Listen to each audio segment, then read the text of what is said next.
Karena kan seperti yang kita lihat di berita-berita ya, katanya ada menggunakan aparat untuk memasang baliho.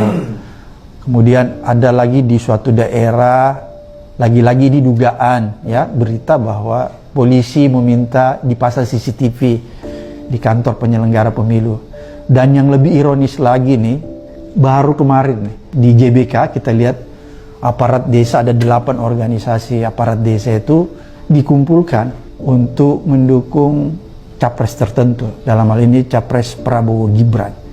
Ini aparat desa dilibatkan. Lagi-lagi kan sebenarnya ada aturan, mereka harus netral ya, tidak boleh ikut cawe-cawe di dalam pilpres, pemilu maupun pilkada. Tapi yang terjadi kemarin itu kan nyata-nyata mereka dimobilisasi. Kira-kira apakah ini semakin memperjelas, Pak Andika ya, bahwa rejim sekarang ini memperlihatkan secara kasat mata menggunakan aparat pemilihan pilpres yang kemungkinan nanti tidak bisa berjalan fair? Ya, kita kan juga tim hukum saat ini sedang mempelajari, Mas, untuk event kemarin itu. Ya. Satu, dari sudut pandang Undang-Undang Nomor 7 Tahun 2017 tentang pemilu. Beberapa pasal yang menurut kami juga ada relevansinya, walaupun itu masih dalam. Jadi kami belum sampai pada keputusan apakah sudah firm keputusan kita untuk melaporkan, belum. Tapi sedang mempelajari. Tapi kan juga Undang-Undang Nomor 6 Tahun 2014, juga Undang-Undang Nomor 7 Tahun 2017 tentang pemilu, itu kan sebetulnya membatasi kepala desa, perangkat desa saat kampanye ya. Kalau kita berbicara official masa kampanye dari 28 November sampai 10 Februari saja, kan mereka nggak boleh. Ada larangan yang secara spesifik itu. Sebagai kepala desa dan perangkat desa. Nah, kalau mereka dikumpulkan misalnya dalam rangka pembekalan netralitas, itu berbeda.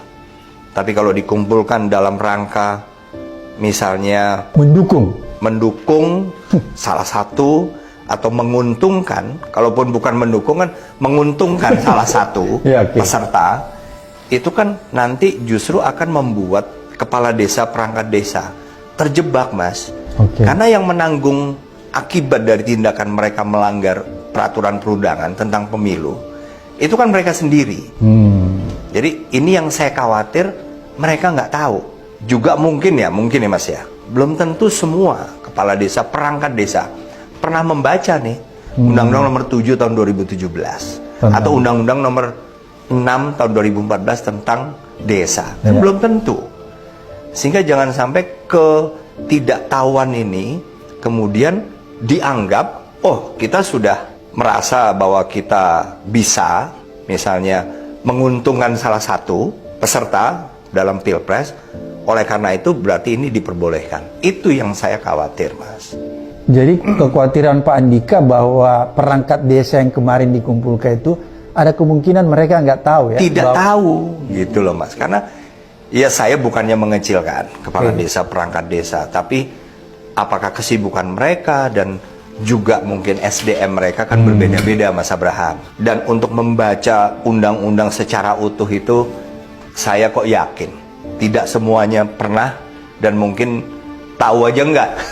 Kalau dia tahu, oh ada Undang-Undang Nomor 6 tahun 2014 tentang desa, oh ada Undang-Undang Nomor 7 tahun 2017 tentang pemilu, tapi belum baca, masih mending. Jangan-jangan ada yang nggak tahu. Nggak tahu sama sekali ya? Nggak tahu. Nah, ini yang gawat ini, Pak Andika. Itu realita, Mas. Karena itu juga terjadi di institusi yang pernah saya pimpin. Di TNI ya, banyak? Iya. Berarti di kalangan TNI juga masih banyak TNI tertentu yang masih kurang memahami ya? Sangat. Saya kan pernah pimpin, Mas. Saya 3 tahun memimpin Angkatan Darat, 1 tahun memimpin TNI. Dan saya harus jujur aja. Ternyata ya namanya undang-undang atau peraturan apapun itu kan diundangkan, konsekuensinya seluruh warga negara Indonesia, apakah mereka pernah diberitahu atau tidak, mereka harus patuh. Betul nggak, Pak? Dianggap paham ya? Dianggap paham. Makanya dalam berbagai macam tindak pidana, saya yakin si pelaku tindak pidana mungkin juga nggak pernah baca bahwa dia nggak boleh. Tapi begitu dia melakukan, lo udah melanggar pasal misalnya 340 atau berapa, Kan gitu Mas. Itu terjadi di tubuh misalnya TNI. Iya. Dan saya yakin itu juga mungkin terjadi juga di institusi pemerintah yang lain kok. Pak Andika, tadi Pak Andika ini katakan bahwa kemungkinan besar banyak di antara mereka yang tidak paham ya. Oleh karena itu netizen, saya mau bacakan dulu nih undang-undang yang tadi Pak Andika sampaikan supaya perangkat desa tahu betul nih bahwa Anda sedang terancam nih. Ini Undang-Undang Nomor 7 Tahun 2017 tentang Pemilu. Pasal 494. Setiap aparatur sipil negara, anggota TNI, kepolisian negara, kepala desa, perangkat desa, dan atau anggota badan permusyawaratan desa yang melanggar larangan sebagaimana dimaksud dalam pasal 280 ayat 3 dipidana dengan pidana kurungan penjara paling lama 1 tahun dan denda paling banyak 12 juta. Ini sudah jelas-jelas nih. Perangkat desa, bahkan badan permusyawaratan desa pun itu termasuk di dalam undang-undang ini.